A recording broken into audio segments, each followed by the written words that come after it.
Thus saying that everything in existence is manifesting through a higher will, a secret will, a divine will. In Savitri it's written, whether it seem good or evil to men's eyes, only for good the secret will can work. So there is that secret will doing everything. And Mother saying that secret will has a vibration of peace, harmony, ease. When that will is allowed to act, everything happens without friction, effortlessly, harmoniously. But Mother says the moment there's a vibration of desire, it distorts that will. So what would have happened smoothly, effortlessly, beautifully, happens with friction and disharmony. And if you go to see, desire is the opposite of surrender, right? If you desire something, in that moment you're not surrendered. You're not surrendered to Mother, whatever you give me will be great. So the moment you have that vibration of desire introduced, it's somewhere going to distort the working of the Supreme Will. That's what Mother is saying.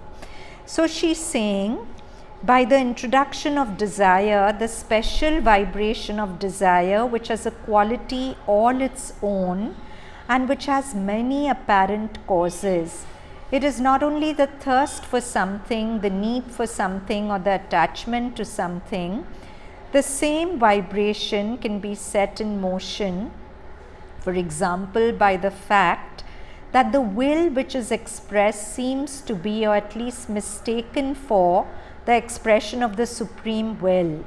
But there has been a confusion between the immediate action, which was obviously the expression of the Supreme Will, and the result which should have followed. It is a mistake we very often make. We are in the habit of thinking that when we want something, it should come to us, because the vision is too short-sighted and too limited. Instead of having an overall vision which would show us that this particular vibration was necessary to set off a certain number of other vibrations, and that it is the totality of all that which will have an effect, which is not the immediate effect of the vibration emitted. Mother herself is saying, I do not know if this is clear, but this is a constant experience. What she's saying, I'm repeating, she's saying the Supreme Will has decided to do something. And it does so by setting off a vibration which brings certain results. Now the moment I have a vibration of desire, I want it this way, that vibration enters the vibration emitted by the Supreme Will and diverts its flow. That's what Mother is saying. As a matter of fact, during this period, I have studied and observed this phenomenon, how the vibration of desire is added to the vibration of will emitted by the Supreme in our little everyday actions. And with the vision from above, if we take care to maintain the consciousness of this vision from above, we can see how this vibration emitted was exactly the vibration emitted by the Supreme. But instead of obtaining the immediate result expected by the surface consciousness, it was meant to set off a whole series of vibration to achieve another more distant and more complete result. What she's saying is, I want to reach a place by 5 p.m. today. That's my will, that's my desire. But the Supreme has emitted a vibration that I will reach there by 7 p.m., not 5 p.m., maybe because I'm meant to meet somebody who will be there at 7 p.m. But if I keep having this desire that no, I must reach by 5 p.m., I must reach by 5 p.m., I must get this goal by so and so date, then I'm distorting the vibration of the Supreme Will. And finally, the Supreme Will only prevail. The will of my desire can't prevail against the Supreme Will. But my desire will delay the manifestation of the Supreme Will. Like suppose without my desire, I would have reached by 7. If I have a very strong desire, I will reach at 8. And that will make the divine more difficult, because he'll have to do things to make the person I have to meet also reach at 8. So if I'm in a state of surrender and I just let the vibration of the Supreme Will work, knowing that what's mine will know my face and come to me, I don't have to keep desiring. There are million invisible umbilical cords which are bringing me exactly the experience I need. So if I can just be in that state of surrender, that is called the Sahaj Bhav in our Vedas, the state of ease, the state of free flow, where everything is just happening effortlessly without friction that comes when I'm not in a surrendered state, when I'm full of my own desires and my own self-will.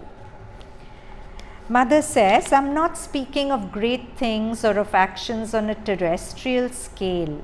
I'm speaking of the very small things in life. She gives an example. For example, saying to someone, give me this. And instead of giving it, that someone does not understand and gives me something else. I've asked for A, the person gives me B. So if we do not take care to preserve an overall vision, a certain vibration may occur. For example, a vibration of impatience or of dissatisfaction, together with the impression that the vibration from the Lord is not understood and not received. Well, this little added vibration of impatience, or in fact of not understanding what is happening, this impression of lack of receptivity of response is the same quality as desire. So I tell Shailaja, give me a rose, but she ends up giving me a sunflower. And I get irritated. I wanted a rose, why did you get me a sunflower?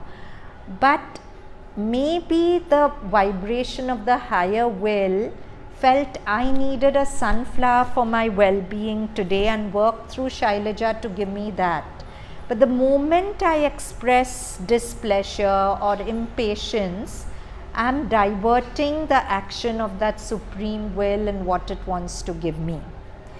So, in fact of not understanding what is happening, this impression of a lack of receptivity or response is the same quality as desire. So even recoil, Mother saying, has the same quality of desire.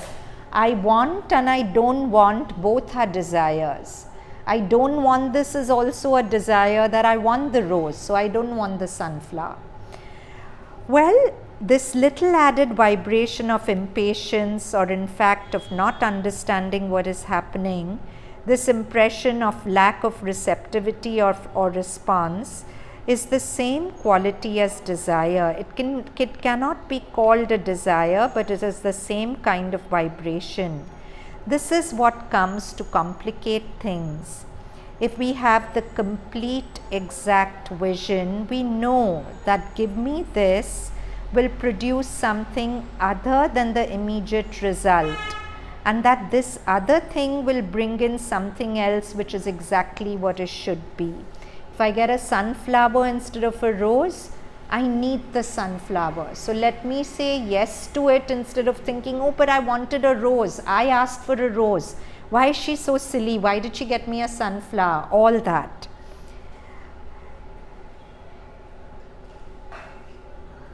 But this gave me the key to the difference in quality between vibration of will and vibration of desire. And at the same time, the possibility of eliminating the vibration of desire by a wider and more total vision. Wider, more total and far-seeing, that is to say, the vision of a greater whole. So Mother's noticing all this in herself. She said that suppose I tell a person, give me this, and instead the person gives me that. Then she's saying, even in myself, I detected a vibration of impatience, that why are you not receptive? Why are you not giving me what I want?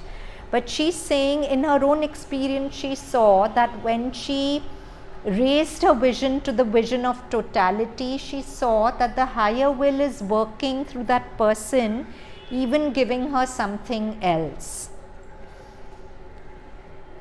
I insist on this point because this eliminates all moral factors.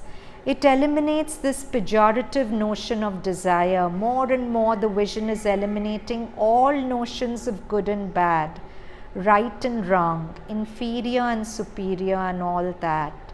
So, the greatest obstacle to experiencing this state of Sahaj, of free flow in life, is our mental rigidities. I want it this way only. You should behave like this only. I will only have it this way. So, that is living totally controlled by your desires, and that is constantly diverting the divine will. You know, there was a beautiful quote. When I surrendered my pen to the divine, he wrote a beautiful destiny for me. With my pen, I'll try to write a destiny, but it'll always be so small, so incomplete. When I surrender, the divine writes the most beautiful destiny for me.